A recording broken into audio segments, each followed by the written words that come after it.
Hello everyone, my name is Ramashray Rai. Welcome at MMC. तो guys आज के इस लेक्चर में मैं मोस्ट 25 इंपॉर्टेंट वन वर्ड को डिस्कस करूंगा। ठीक है, तो let's go ahead. Word actually ये जो वन वर्ड है तो कभी ये वर्ड के रूप में दे के एक्सप्लेनेशन पूछ लेता है, कभी एक्सप्लेनेशन दे के वर्ड पूछ लेता है। तो what is the meaning of eavesdropper? Eavesdropper का मतलब क्या होता है?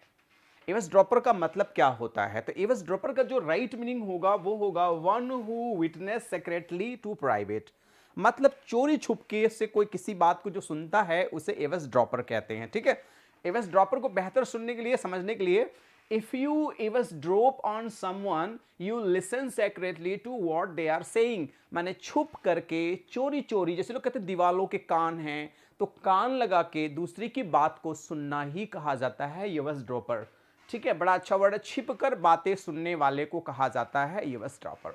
देखिए ये क्या है, करीना कपूर जी कह Rajpal eavesdrops on my phone call. देखिए राजपाल हैं, उनके फोन कॉल्स को बहुत ध्यान सुनते हैं। इवस ड्रॉप का मतलब होता है secretly listen to a conversation. किसी की कॉन्वर्सेशन को सेक्रेटली सुनना, लोगों को दूसरे की बात सुनने में बहुत मजा भी आता है। ठीक है, तो दैट इज देयर। अगला वर्ड है इग्लिटेरियनिज्म। इग्लिटेरियनिज्म मीन्स क्या होता है? What is the meaning of egalitarianism? आप ऑप्शन को आराम से पढ़िए, finally I will tell you the right answer. तो क्या होता है? इसका मतलब होता है belief that all people are equal and have the same rights. Egalitarianism मतलब होता है कि सब सारे लोग समान हैं, एवरीवन इज इक्वल, राइट? ना कोई छोटा ना कोई बड़ा। पूरा complete definition, egalitarian means supporting or following the idea that all people are equal and should have the same right and opportunities. समतावाद मतलब समानतावाद जो होता है उसे एग्लिटेरियनिज्म कहते हैं। ठीक, नेक्स्ट वर्ड है a person Saint on a mission usually official. उसे हम लोग क्या कहते हैं? जैसे कि ऑफिशियली पर्पस से, ऑफिस के पर्पस से अगर कोई किसी मिशन पे जाता है तो उस मिशन को कहते हैं इमेसरी कहते हैं। उसे क्या कहते हैं? इमेसरी कहते हैं। An emissary is one who carries your message for and away. Someone sent on a mission represent your interest. ठीक है, नेक्स्ट है a disease confined to a particular district और प्लेस। मतलब कोई ऐसी डिजीज जो पर्टिकुलर एरिया में हो, पूरा सब जगह ना हो, उसे हम लोग बोलते हैं एंडेमिक। और एंडेमिक वो होता है जो किसी एरिया में, जैसे चिकन पॉक्स हो गया, कुछ बीमारियां ऐसी उसी एरिया में है, पूरे देश में या पूरे कंट्री में नहीं फैली है, उसे एंडेमिक कहते हैं। और if a disease or illness is endemic is in a place, it is frequently found among the people who live there. पूरा स्थानिक होता है। मैं पूरी डेफिनेशन को क्लियर करने की कोशिश करता हूं। देखिए पेंडेमिक क्या होता है? सर्वव्यापी महामारी जो पूरे वर्ल्ड में हो उसे पैंडेमिक कहते हैं। एंडेमिक जो होता है वो पर्टिकुलर एरिया में ही होता है। Existing only for a day या existing only for a short time, कुछ समय के लिए ही कोई चीज अगर एग्जिस्ट होती है तो उसे एफेमरल कहते हैं। इंग्लिश में दूसरा वर्ड शॉर्ट लिविंग कहते हैं। देखिए शॉर्ट लिव्ड, एफेमरल कहते हैं, शॉर्ट लिव्ड, है ना? शॉर्ट लिव मीन्स होता है कुछ ही समय के लिए, बहुत ज्यादा समय के लिए ना हो, उसे शॉर्ट लिविंग एफेमरल कहते हैं। नेक्स्ट है एंटरपोलेट का मतलब क्या होता है? एंटरपोलेट का मतलब होता है make spurious or misleading addition to a book.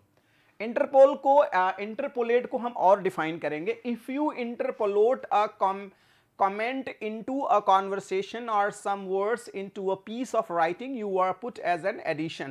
किसी चीज को ऐड करना, किसी बुक में या किसी चीज में किसी चीज को ऐड करना, अतिरिक्त बढ़ाना, उसे कहते हैं। किसी लेख में जोड़ना या परिवर्तन करना, है ना, यही कहते हैं। This part was interpolated into the script at the actors justice. Adjective added to a person's name usually criticize a praise him. तो इसे हम लोग एपिथेट कहते हैं। क्या कहते हैं? उसे हम लोग एपिथेट कहते हैं। जब कोई एडजेक्टिव किसी नाम के पहले ऐड कर दिया जाता है प्रेज करने के लिए, उसे एपिथेट कहते हैं। जैसे phrase to characterize a person, thing, attribute, quality, the use of qualifying words, phrase further describe something. And Ivan the Terrible, देखिए इवान द टेरिबल नाम के बाद क्या लगा दिया गया है? एक एडजेक्टिव लगा, the artist formerly known as a friends. ठीक है, तो इस तरीके के वर्ड होते हैं, एडजेक्टिव लगा के तारीफ की जाती है। अब परफेक्ट एग्जाम्पल को क्या कहा जाता है? That is called epitome. Perfect example को एपिटोम कहा जाता है ना, कहते हैं बेस्ट एग्जाम्पल। देखिए क्या है, निष्कर्ष, प्रतिमान। अब देखिए एपिटोम को हम और डिफाइन करते हैं। If you say that someone or something is the epitome of a particular thing, you mean that they are perfect example of it. सटीक उदाहरण, perfect example is that. Next, to preserve a dead body from decaying. किसी dead body को preserve करके रखना कि ये dead body कभी भी खराब ना हो, उसे क्या कहते हैं? इम्ब्लाम कहते हैं। इम्बाम, इम्बाम, इम्बाम, बाम तो जानते ही हैं, स्वरक्ष लेपक। माने स्वरक्षा लेप करना। If dead person is embalmed, embalmed, their body is preserve using special substances, his body was embalm. ठीक है, किसी डेड बॉडी को इम्ब्लाम करके रखा जाता है तो डेड बॉडी कभी खराब नहीं होती है। Calmness of mind and temper को इक्वेनिमिटी कहते हैं, मतलब मन की शांति को कहते हैं इक्वेनिमिटी कहते हैं। आप क्वेश्चन को आराम से पढ़िए, आराम से ऑप्शन पढ़िए, फिर आराम से जहां जरूरत पड़े वीडियो को पॉज करके आराम से चलिए। ठीक है, नो जल्दीबाजी प्लीज। इक्वेनिमिटी, संभाव, equanimity, sameness and moderation. Equanimity is a calm state of mind and attitude of to life so that you never lose your temper or become upset.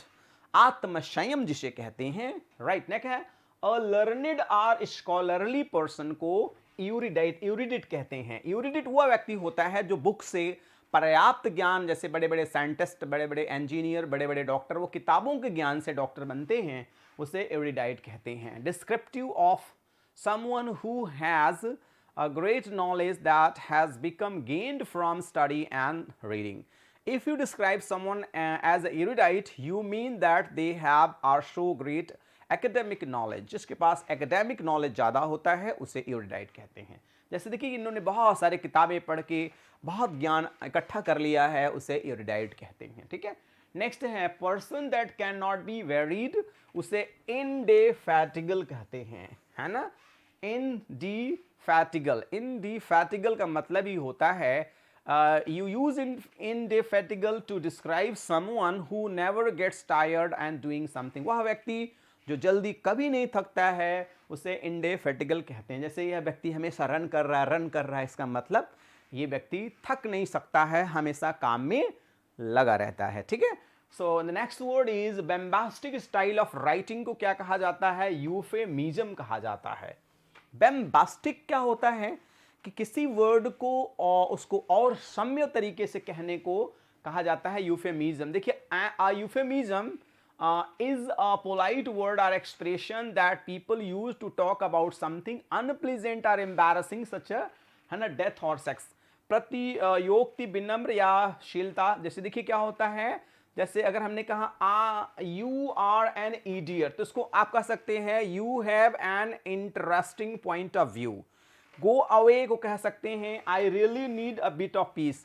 जैसे अगर हम किसे कहते हैं आप चले जाओ, उससे अच्छा हम ये भी कह सकते हैं बेहतर ढंग से कि मुझे थोड़ा शांति चाहिए, इसका मतलब जब मैं जाऊंगा तभी शांति होगी। ठीक है, लाइक दैट।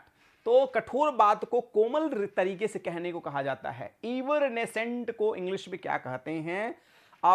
इवरनेसेंट को क्या कहते हैं इंग्लिश में? A very short duration of period, बहुत कम समय के पीरियड को इवरसेंट कहते हैं। हम डेफिनेशन को और देखेंगे। Something that is evanescent gradually disappears from sight or memory, धीरे धीरे डिक्रीज होना या कम होना। Soon passing out of sight, memory existence, quickly fading, disappearing. पूरा कई डेफिनेशन रहते हैं जिससे कि आपका सेटिस्फैक्शन लेवल बहुत ज़्यादा हो जाए। अ पर्सन, थिंग और सर्कमस्टेंसेस दैट इज पजलिंग, तो उसे हम लोग एनिग्मा कहते हैं। एनिग्मा का मतलब होता है पजलिंग होता है, इधर जाऊं कि उधर जाऊं, बड़ी मुश्किल में हूं कि किधर जाऊं, या ये ज़िंदगी मुझको किस मोड़ पर लाई, एक और है दरिया एक और है खाई, तो इसे पजलिंग कहते हैं। इंसान को समझ में नहीं आता है। Something that is confusing, enigmas or puzzling and baffle you till the no end, कोई ऐसी समस्या जो जल्दी खत्म ही नहीं होती है। An order prohibiting ships to leave the port, उसे एम्बार्गो कहते हैं। एम्बार्गो का मतलब होता है कि जैसे कि किसी समुद्री जहाज को एक देश से दूसरे देश जाना है, लेकिन उसको गवर्नमेंट ने प्रतिबंध लगा दिया कि अब ये नहीं जा सकता, गवर्नमेंट अलाउ नहीं कर रही। Embargo, an embargo is an order made by government to stop trade with another country, व्यापार निषेध, देख रहे हैं ना, मुहर लग गया कि अब इस देश के साथ उस देश से व्यापार नहीं होगा, मतलब गवर्नमेंट ने, जैसे कि एम्बार्गो यूनाइटेड स्टेट, कुछ भाई चीज़ें ऐसी हैं जो इन यूनाइटेड स्टेट के साथ व्यापार नहीं होगा, समुद्री जहाज वहाँ से नहीं जाएंगे, that is prohibited by the government, ठीक है। उसको व्यापार प्रतिरोध कह सकते हैं, व्यापार पे रोक पाता है। A man who has the qualities of a women, उसे एफिमिनेट कहते हैं, वह व्यक्ति जिसके अंदर लड़की की क्वालिटी हो बहुत ज़्यादा, जैसे कुछ लोगों का एटीट्यूड ही ऐसा होता है, वुमेन लाइक एटीट्यूड होता है। If you describe a man or boy of age effeminate you think he behaves look sounds like a woman or girl, देखिए ये लड़का है लेकिन लग कैसा रहा है, लड़की जैसा, लड़की जैसी हेयर स्टाइल, बाकी की सारी चीज़ें, बहुत सारे लोगों का एटीट्यूड होता है ऐसा। हाई स्पिरिटेड एक्सुबरेंट को क्या कहते हैं, उसे हम लोग एब्यूलेंट कहते हैं। एब्यूलेंट का मतलब ही होता है having or showing an abundance of cheerfulness or energy, बहुत ज़्यादा एनर्जी दिखाना, बहुत ज़्यादा एक्साइटेड होना, चीयरफुलनेस दिखाना, उसे ही हम लोग कहते हैं that is cheerfulness, great joy, great fun. Next है the study of the efficiency of people in their working environment, उसे एर्गोनॉमिक्स कहते हैं। एर्गोनॉमिक्स क्या होता है, देख लीजिए, ergonomics is the study of how equipment and furniture can be arranged in order that people can do work or other activities effectively या with efficiency. मैंने किसी फर्नीचर पे, चेयर पे आप आराम से बैठ के कितना काम आराम से कर सकते हैं जिससे आपके बॉडी को कोई नुकसान न पहुंचे, उसे ही कहते हैं गाइड टू एर्गोनॉमिक। देख रहे हैं ना कि आइज़ कहाँ तक दिखे, कहाँ पे ये होना चाहिए, कहाँ पे नीज होनी चाहिए, ये सारी चीज़ों को ध्यान में रखकर चेयर्स वगैरह, कंप्यूटर के सिस्टम्स वगैरह सब बनाए जाते हैं जिससे आप आराम से बैठ के काम करें और आपको कोई प्रॉब्लम्स ही ना हो, like that. The wide mouth of a river, उसे एस्चुरी कहते हैं, है ना, जो किसी रिवर का वो जो माउथ होता है बहुत, and estuary is the wide part of river where joins the sea, नदी का मुख या मुहाना, देखिए क्या ढेर सारी, है ना, ये कहते हैं छोटी छोटी नदियाँ आकर के मिल रही हैं, तो इसे एस्चुरी ही कहते हैं। आप देख सकते हैं, you can understand well by the image. Gradual development from simple life from to complex one, इसको इवोल्यूशन कहते हैं। इवोल्यूशन धीरे धीरे जो डेवलपमेंट होता है, one by one. Evolution is a process of gradual change that takes place over many generations during which species of animals, plants etc all, है ना, इसे evolution कहते हैं। धीरे धीरे धीरे धीरे इंसान का जो डेवलपमेंट दिख रहे हैं आप, धीरे धीरे धीरे बंदर से लेकर के इंसान डेवलप कर जाता है, उसे ही evolution कहते हैं। आई होप आपको समझ में आ गया होगा ये बातें। नेक्स्ट है making an effort, trying very hard to do something, उसे हम लोग क्या कहते हैं, तो उसे हम लोग एक्सर्शन कहते हैं।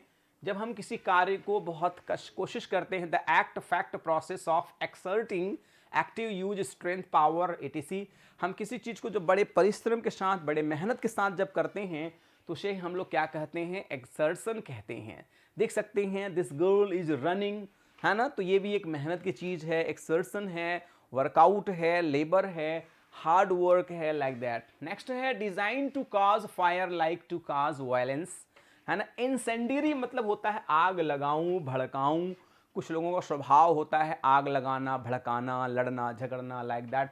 The incendiary weapons or attacks or ones that cause large fire. 5 incendiary devices were found in her house, 5, देखिए इंसेंडरी वर्ड में ही आग लगा है तो बड़े आराम से आप समझ सकते हैं। लास्ट है, नेक्स्ट है फैरियर का मतलब क्या होता है, वन हु सोज हार्सेज, वह व्यक्ति जो घोड़ों को जूता पहनाता है या घोड़े को जूता बनाता है, उससे क्या, पर्सन हु सूज हॉर्सेस, तो जो घोड़ों को सूज बनाता है, पहनाता है, उसे हम लोग कहते हैं फैरियर कहते हैं। बड़ा इंपॉर्टेंट वर्ड है क्योंकि घोड़ों का जो नाल वगैरह लगाया जाता है, देखिए ये बंदा क्या है, घोड़े का नाल बना करके लगा रहा है, जिससे घोड़े दौड़ते हैं तो उनके पैर में प्रॉब्लम नहीं आती, क्योंकि अगर वो नाल नहीं लगा रहेगा तो उनको बहुत दिक्कत होगी, भाई वो कैसे दौड़ेंगे, तो दौड़ने के लिए उनके लिए लास्ट है फॉल्स आर मिस्टेकन बिलीफ, उससे बोला जाता है फैलेसी बोला जाता है। फैलेसी, इफेक्टिव फैलेसी में नहीं होते हैं। Are deceptive, misleading, are false notion, belief etc are, ठीक है, तो that is there the fallacy बोला जाता है, फॉल्स बिलीफ कहा जाता है।